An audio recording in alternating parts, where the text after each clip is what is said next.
LaxFactor podcast. What is up, college lacrosse fans? You're watching the 90th episode of the LaxFactor Lacrosse podcast, and today we're going to talk about breakout upperclassmen midfielders of 2020. And it's kind of hard to call these guys all breakout midfielders because they've all had success, specifically last year, but all three of them have had success throughout their careers to a degree.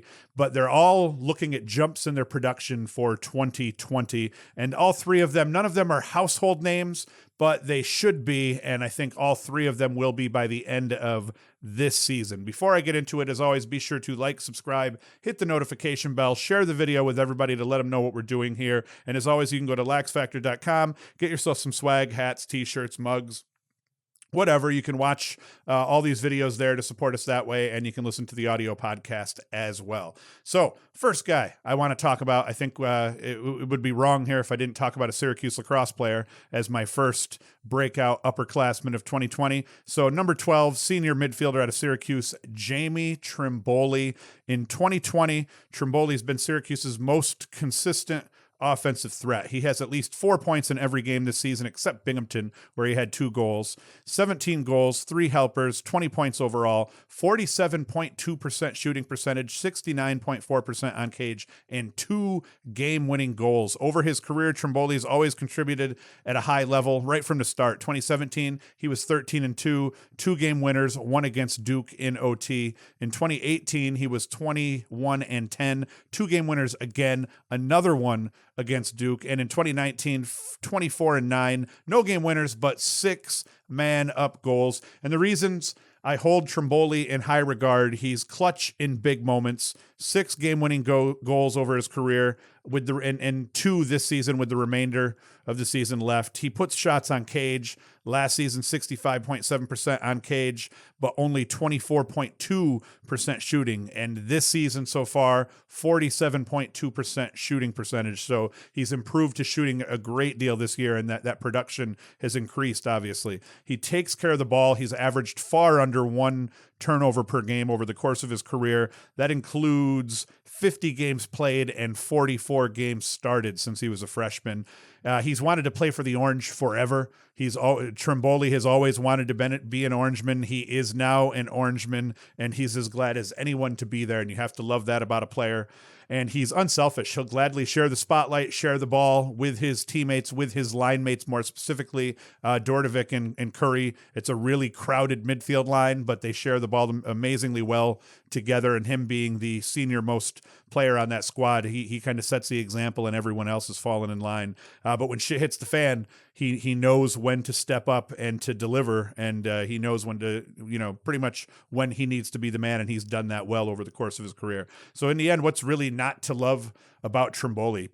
Putting the world on notice this year so far as one of the best midfielders in the country, on the best midfield line in the country. But he's been doing it since since 2017 when he first stepped on campus. It's just this year, I think everyone's finally going to realize the quality of player that this kid really is. Another guy I want to talk about, number 3, junior midfielder out of Denver, Jungle Jack Hanna. 2020, Hanna, he's been one of the best midfielders in the country overall, along with Trimboli. 17 goals, 10 helpers, 27 points, 30% shooting percentage, 17 GBs, one of the top scoring mids in the nation, and he's been fairly efficient so far this year. 6 goals and a helper against Duke, 4-1 against Carolina, 2-2 against Notre Dame. So he's doing it on a big stage as well. He's been playing, just big ball for Denver so far this season. 2019, solid season, 16 goals, 18 helpers. He distributed the ball well. He had a terrible shooting percentage last year. It was at 18.4%, I think is what I have here in my notes. I think that is actually how bad it was. The things that I like about Hanna is big kid, 6'1", 205. He's not, a monster, but he's a good-sized midfielder, and he has a full toolbox. Dodger, he can go downhill, dodges down the alley well, wing dodge, X. He can re-dodge, you name it. He can carry the ball and create for himself. As a shooter, he has a cannon from outside. He can spot shoot, shoot on the run, shoot as a cutter. He's improved his shooting percentage overall and is currently sitting at 30.4% after having a terrible shooting percentage last year. He distributes the ball as well as any midfielder in the country, 18 assists in 2018, and he's currently sitting with 10 assists now, just a third of the way through the season. So he's going to eclipse last year's assist output almost certainly. He's just an all-around generator of offense, both for himself and for others. And that's what you want to see out of a midfielder, especially a top tier midfielder like this kid's becoming. He's improved between the boxes so far, 17 ground balls, but I mean, he only had 11 ground balls as a career high last year as a sophomore. So picking up 17 GBs this year, a little bit more burn and just a lot more responsibility. And he's stepping up. He's only a junior. So to put up the kind of production he's putting up, Denver gets to do this one more year with the kid after. So I like the fact that he's a junior as well. Hannah, he emerged as a sophomore. He's not an unknown quantity. He's a known quantity. He's just not a household name, but his production is going to skyrocket this year, I think, in 2020. The sky's the limit for this kid. I'm a big fan of Jack Hannah.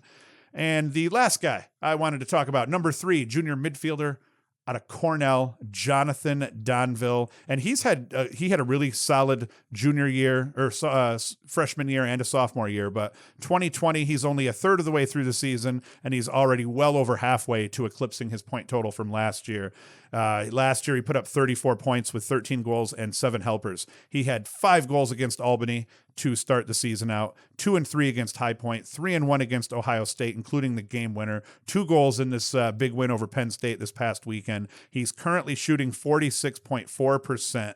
So that would by far trash on his average over his first 2 seasons of 38%.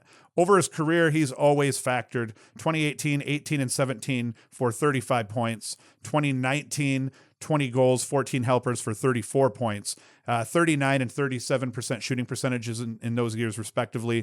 2020 so far, 13 goals, 7 helpers, and a 46.4% shooting percentage. The kid's been lights out. He's improved across every aspect of his game. He's a better dodger. He's a more efficient shooter, and he's taking a far larger role in terms of leadership on this team, helping Teat, Piatelli, Salvatore, Erlin.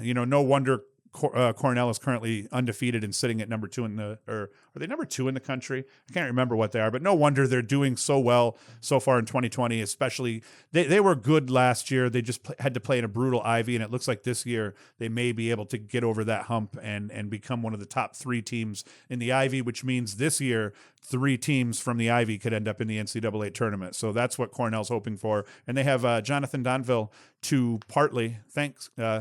They have Jonathan Donville to thank for that partly. Obviously, Piatelli, Teat, all those guys are doing a great job. But Donville just doing a good job, and he's going to have a breakout season, and I think everybody is going to know his name. It's what we all want. We all just want someone to know our name and recognize us. So that is it for this episode. We wanted to change it up a little bit. No more 2 recaps per week. We're just going to do 1 on Monday, and then Tuesday is going to just be a feature where we get to talk about some players and some other weird crap like that. So that is all. As always, be sure to like, subscribe, hit the notification bell, and be sure to share this video with people and go to LaxFactor.com, and you can get yourself some swag, mugs, hats, T-shirts, whatever, you name it. We got all sorts of T-shirts. We're constantly adding new T-shirts to LaxFactor.com, not just LaxFactor podcast themed T-shirts, but also just random lacrosse themed T-shirts and things like that. So be sure to check out LaxFactor.com, and you can listen to the audio version of this podcast if you're big into that on anchor.fm/LaxFactor, or just go to our website and we put them all there as well. So that's it. As always, thank you very much, and Hoost is out.